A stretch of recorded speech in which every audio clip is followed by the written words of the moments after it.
November 13 தி Indian news paper பார்க்கலாம். First பேஜில் driver doctor. So நம்ம இது ரெட் ஃபோர்ட்டில் ஒரு ஆக்சிடென்ட் நடந்துச்சு பார்த்தோம்ல, ஐ மீன் வந்து இன்சிடென்ட்டு.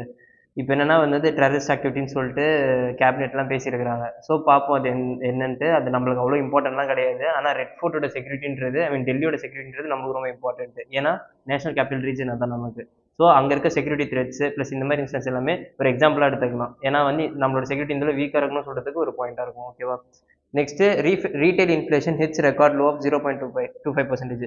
ஸோ இன்ஃப்ளேஷன்னா என்ன அப்படின்றது எப்பவுமே ஒரு ஐடியா இருந்துகிட்டே இருக்கும். யூபிஎஸ்சியில் எப்பவுமே கேட்குற டாபிக்குமே சரி. ஓகேங்களா? இப்போ எப்போ வந்து இன்ஃப்ளேஷன் என்னன்னா, எப்போ ஒரு பர்சன் கிட்ட, அதாவது ஒரு பீப்புள் கிட்ட டிமாண்ட் அதிகமாக இருக்கோ அதே டைமில் அவங்க கிட்ட சஃபிஷியண்டாக அமௌண்ட்டும் இருக்கிறத வாங்குறதுக்கு, அப்போ அவங்க கிட்ட இன்ஃப்ளேஷன் கரெக்டாக இருக்குன்னு இருக்கும். ஃபார் எக்ஸாம்பிள் வந்து இப்போ ஒரு சீப்பான ஒரு பொருள், ஏதோ ஒரு பொருள் வாங்குறாங்கன்னா அதுக்கு அவங்ககிட்ட காசு இருக்குன்னா ஓகே. ஆனால் அந்த பொருளோட ரேட் அதிகமாகுதுன்னா அவங்களால வாங்க ஏபிளாக இருக்காது. பட் ஆனால் அதை வாங்குறதுக்கு நிறைய பேர் அஃபோர்ட் பண்ண ரெடியாக இருப்பாங்க. ஃபார் எக்ஸாம்பிள் மிடில் கிளாஸால ஒரு விஷயத்த வாங்க முடியாது, ஆனால் ஹையர் கிளாஸ் எல்லாம் வாங்க முடியும். ஸோ அங்கே இன்ஃப்ளேஷன் அதிகமாக இருக்குது. ஓகேங்களா? ஸோ இதுதான் இன்ஃப்ளேஷனோட இந்த ப்ரொபோர்ஷன் மாதிரி சொல்லுவாங்க. ஸோ இப்போ இன்ஃப்ளேஷன் வந்து கம்மியாக இருந்துச்சுன்னா இப்போ எல்லாராலையும் வாங்க முடியுது அப்படின்ற ஒரு ஐடியா தான் வருது. ஓகேங்களா? இப்போ இது என்னன்னா food and beverages. For example நல்லா டொமேட்டோ ஆனியன் ப்ரைஸ்லாம் ரொம்ப பீக் போச்சு. கரெக்டுங்களா? ஸோ இப்போ அது குறைஞ்சதுனால இன்ஃப்ளேஷன் கண்ட்ரோல் ஆயிருக்கு அப்படின்னு சொல்லிட்டு சொல்கிறாங்க. So consumer price index, wholesale price இண்டெக்ஸ்னா என்ன, யார் பப்ளிஷ் பண்ணுவாங்கன்றதும் பார்த்து வச்சுக்கோங்க. ஓகேவா? இப்போ வந்து நெக்ஸ்ட் அது கீழே பார்த்தோன்னா 2 killed in 20 injured. ஓகேங்களா? ஸோ குஜராத்தில் ஃபார்மாசிட்டி பாய்லர் எக்ஸ்ப்ளோஷன் நடந்திருக்கு. So factory safety again and negative. Factory safety Bhopal gas ட்ராஜடியும் சரி, எல்லா ட்ராஜடியுமே சரி, எங்கே ஆரம்பிக்குன்னா ஃபேக்ட்ரி சேஃப்டி. ஸோ என்னது ரெகுலர் ஆடிட்ஸ் இந்த மாதிரி விஷயம் எல்லாமே ப்ராப்பராக பண்ணணும் அப்படின்றத மட்டும் ஹைலைட் பண்ணுற மாதிரி இருக்கணும். மெயின்ஸ் பெர்ஸ்பெக்டிவ்ல சேலஞ்சஸ், வே ஃபார்வர்டு, மற்ற கண்ட்ரிஸோட ரோல் மாடல்ஸ் எடுத்து வச்சு பண்ணுறது பெட்டரான விஷயம். ஃபேக்ட்ரி சேஃப்டி பொறுத்த வரைக்கும் ஜப்பான் ரொம்ப பெட்டராக பண்ணிட்டு இருப்பாங்க. ஸ்டாண்டர்ட்ஸ் ரொம்ப நல்லா இருக்கும். ஃப்ரெஞ்ச் கம்பெனிஸும் ஸ்டாண்டர்ட்ஸ் நல்லா மெயின்டைன் பண்ணுவாங்க. ஸோ இந்த மாதிரி விஷயத்தை வந்து நம்ம லைட்டாக பார்த்து வச்சுக்கணும். ஓகேங்களா? நெக்ஸ்ட் அது கீழே வந்து பார்த்தோன்னா all high court should upload details of time taken by judges to deliver verdicts. So இப்போ என்ன இங்கே வந்து என்ன ஹைலைட் பண்ணுறாங்கன்னா வந்து ஜஸ்டிஸ் டெலிவரி எந்த அளவு ப்ராப்பராக, எந்த அளவு டைம்லி மேனரில் டெலிவர் ஆகுது அப்படின்னு சொல்லிட்டு பார்க்குறது. ஒரு கோர்ட் மாரி கரெக்டாக ஜஸ்டிஸ் டிலேட், ஜஸ்டிஸ் டெனிட் அப்படின்னு சொல்லிட்டு சொல்லுவாங்க. ஸோ ஜஸ்டிஸ் வந்து டிலே ஆகிடுச்சுன்னா அங்கே தேவையே ஜஸ்டிஸ் தான். இன் டைம் அந்த டைமே போயிடுச்சுன்னா ஜஸ்டிஸ் அங்கே வர்றது அது வந்து டிலே பண்ணுறதுக்கு சமம் அப்படின்னு சொல்லுவாங்க.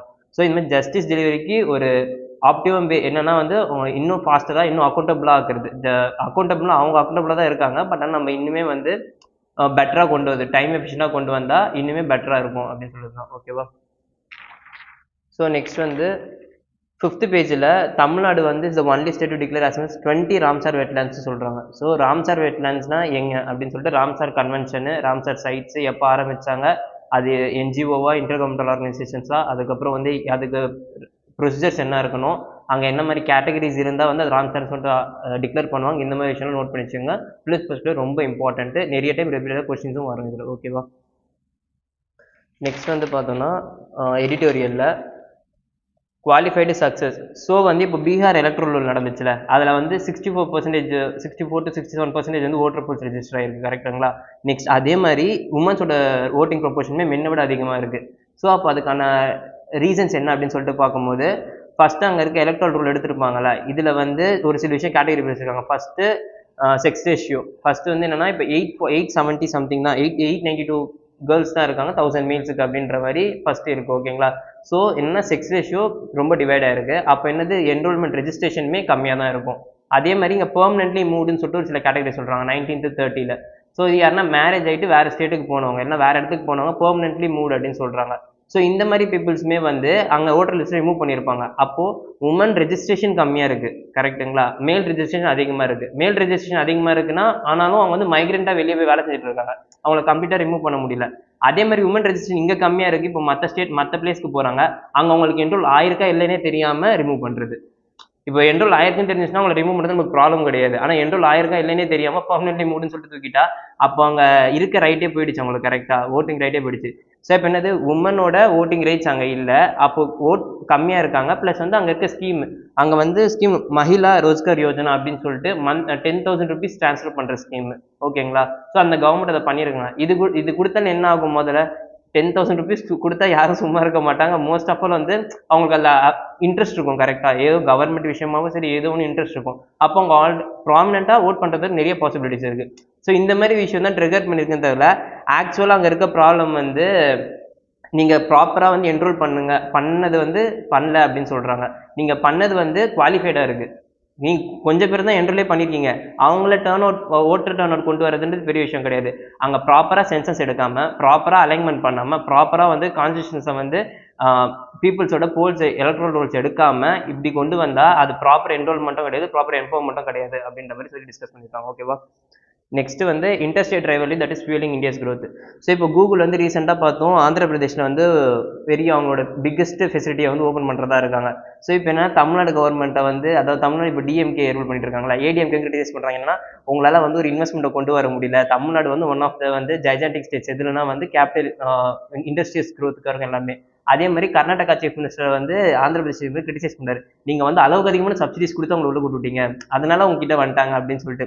இவர் என்ன ஆர்கியூ பண்றாருன்னா, இது பொலிட்டிக்கல் நியூஸ் கிடையாது, இது வந்து நம்ம வந்து கோஆபரேட்டிவ் ஃபெடரலிசம் அண்ட் காம்படிட்டிவ் ஃபெடரலிசம்ன்ற ஆஸ்பெக்ட்ல பார்க்கணும். ஃபார் எக்ஸாம்பிள் வந்து இப்போ 1991 தான் 1991 வரைக்கும் இந்தியா எப்படி இருந்துச்சுன்னா, சென்டர் தான் டிசைட் பண்ணும் எந்த ஸ்டேட்டுக்கு எந்த கம்பெனி போகணும், இங்கே எஸ்டாப்ளிஷ் பண்ணணுன்ட்டு.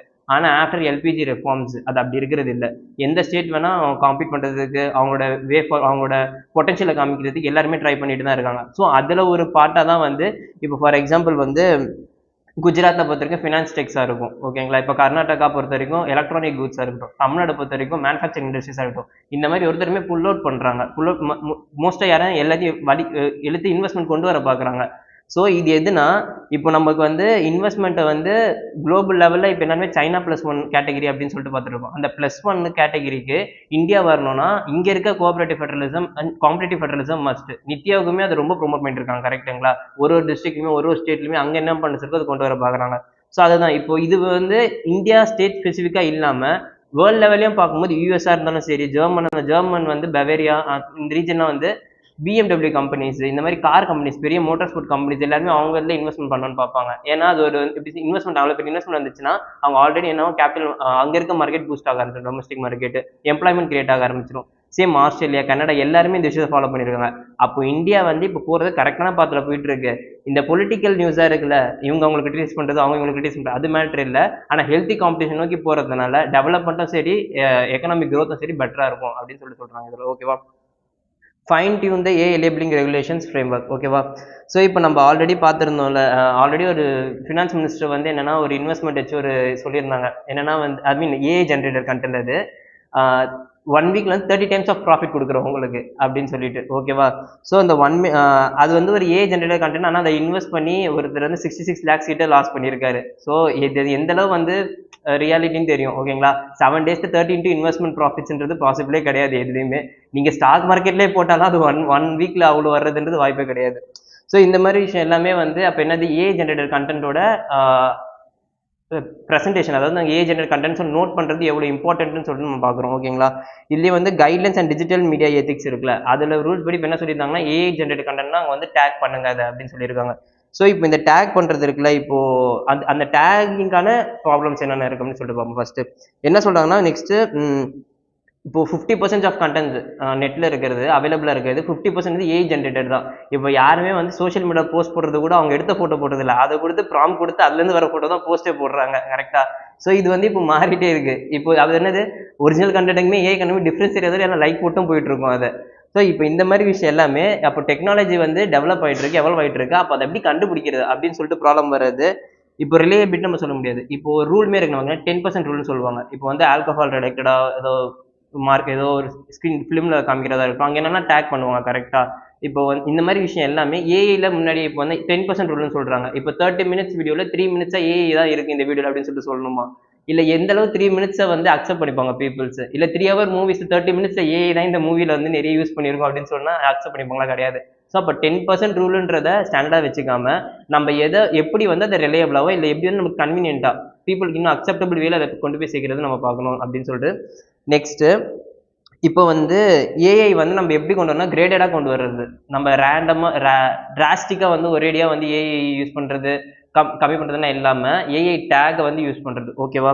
இப்போ நெக்ஸ்ட் வந்து coalition for content preference and authenticity standards படி இப்போ ஒரிஜினல் கண்டென்ட் இருக்குல்ல, டிஜிட்டல் கண்டென்ட் அதை கண்டுபிடிக்கிறது பாசிபிள் லாஜிக்கல கிடையாது. ஏன்னா இப்போ நம்ம கிட்ட இருக்க சாஃப்ட்வேர்ஸ், வெளியே இருக்க சாஃப்ட்வேர்ஸ் வச்சு ஏஐ ஜென்ரேட்டட் கண்டென்ட்டை கண்டுபிடிக்கலாம்னு பார்த்தா 30% ஆஃப் சாஃப்ட்வேர்ஸோ இல்லை அவுட் மார்க்கெட்ஸ் தான் வந்து கண்டுபிடிக்கிறது அது ஏஐ ஜென்ரேட்டட்ன்ட்டு. மீதெல்லாம் மிஸ்மேட்ச் தான் பண்ணியிருக்கு.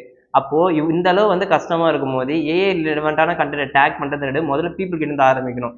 அதுக்கப்புறம் இன்டர்மீடியட்ஸ்க்கு போகணும். நீங்க இன்டர்மீடியட் டேரக்டா புஷ் பண்ணும்போது அங்க பாசிபிலிட்டிஸ் வந்து கம்மியாயிடும். எதுக்குன்னா எது ஏஐ ஜென்ரேட்டட் எது ஒரிஜினல்ன்றது கண்டுபிடிக்க அப்படின்னு சொல்லிட்டு சொல்லியிருக்காங்க இதுல. ஓகேவா? Next limits of international branch campuses.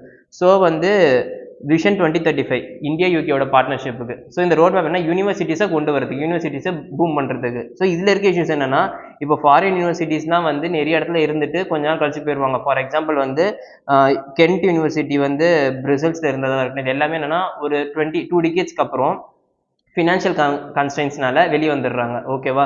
So இந்த மாதிரி நிறைய யூனிவர்சிட்டிஸ் வந்து உள்ளே இருந்து வெளியே வந்துகிட்டே இருக்காங்க.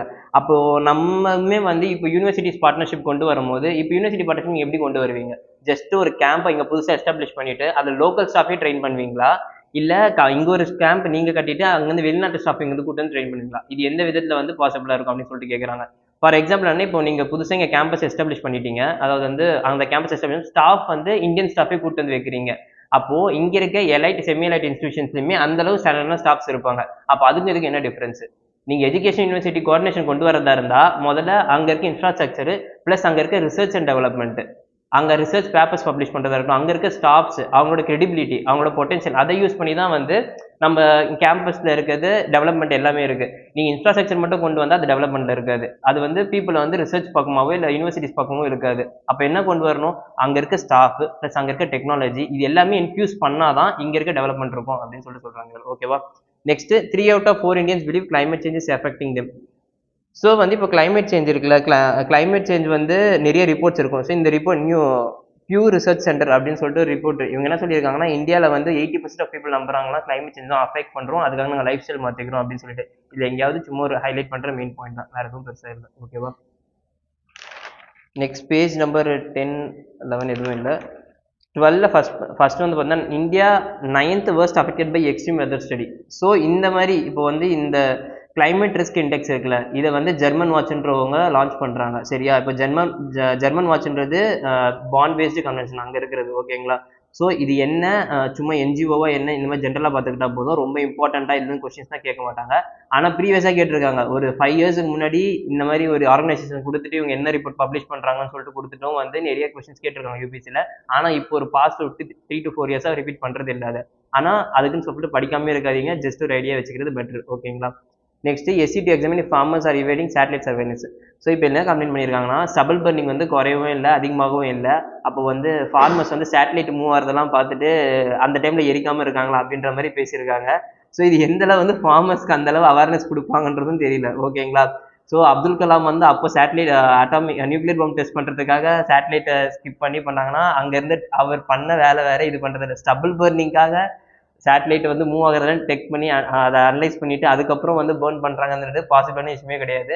ஸோ சுப்ரீம் கோர்ட் ஜட்ஜ்மெண்ட் தான் கேட்டிருக்காங்க, இது எந்த அளவில் பாசிபிள் இது அப்படின்னு சொல்லிட்டு கேட்டிருக்காங்க. ஸோ பார்ப்போம். ஜஸ்ட் வந்து ஸ்டபிள் பர்னிங் அதோட இம்பாக்ட் நம்ம தான் பார்த்துக்கோங்க. நெக்ஸ்ட் வந்து கமிஷன் ஃபார் ஏர் குவாலிட்டி மேனேஜ்மெண்ட்ன்ற ஆர்கன் என்ன, அது எது கீழே இருக்குது அப்படின்றதையும் ஜஸ்ட் பார்த்து வச்சுக்கோங்க. ஓகேவா? நெக்ஸ்ட் டியூபர்குலோசிஸ் இன்சிடென்ட்ஸ் வந்து இந்தியாவில் குறைஞ்சிட்டே வருது. ஹூ ரிப்போர்ட் பப்ளிஷ் பண்ணியிருக்காங்க. ஸோ குளோபல் டிபி ரிப்போர்ட் யார் பப்ளிஷ் பண்ணுறா, ஹூ, இந்த ஐடியா வச்சுக்கிட்டா போதும். இந்தியாவில் என்ன எஃபிஷியண்டாக குறைச்சிருக்காங்க அப்படின்னு சொல்லிட்டு ஞாபகம் வச்சுக்கிட்டா போதும். ஓகேவா? Next GI take. So GI take இங்கே இருக்க நியூஸ் வந்து என்னன்னா, ரேட் வந்து 1000 rupees கட் பண்ணியிருக்காங்க அப்படின்னு சொல்கிறாங்க. ஸோ ஜிஐ டேக் வந்து வேலிடிட்டி எத்தனை வருஷம், அதை வந்து அப்ளை பண்ணுறதுக்கு என்ன ப்ரொசீஜர், இந்த மாதிரி விஷயம் மட்டும் பார்த்துக்கிட்டா ஓகே, வேறு எதுவும் இல்லை இம்பார்ட்டன்ட் இல்லை. ஓகேவா? நெக்ஸ்ட் வந்து பேஜ் நம்பர் 14ல் so Israel and Palestine attacks இந்த மாதிரி விஷயம் தான் போயிட்டுருக்கு. ஓகேவா? ஸோ வேறு எதுவும் இல்லை. நெக்ஸ்ட் பார்ட்டிசிபேட்டிவ் டெமோக்ரஸி தான் வந்து எதுக்குன்னா, India Bangladesh and India cooperation பெட்டராக கொண்டு வரோம் அப்படின்னு சொல்லிட்டு ஷேக் ஹசீனா அவங்க ஆர்கியூ பண்ணியிருக்காங்க. அது யூஸ்வலாக இருக்கிறது தான், ஒரு கவர்மெண்ட் இருக்கும்போது இன்னொரு கவர்மெண்ட் டிசைஸ் பண்ணுவாங்க. ஸோ அது ஒன்றும் பெருசாக இல்லை. ஸ்போர்ட்ஸ் நியூஸே எதுவும் பெருசாக இல்லாமல் இன்னைக்கு அவ்வளோதான். தேங்க்யூ.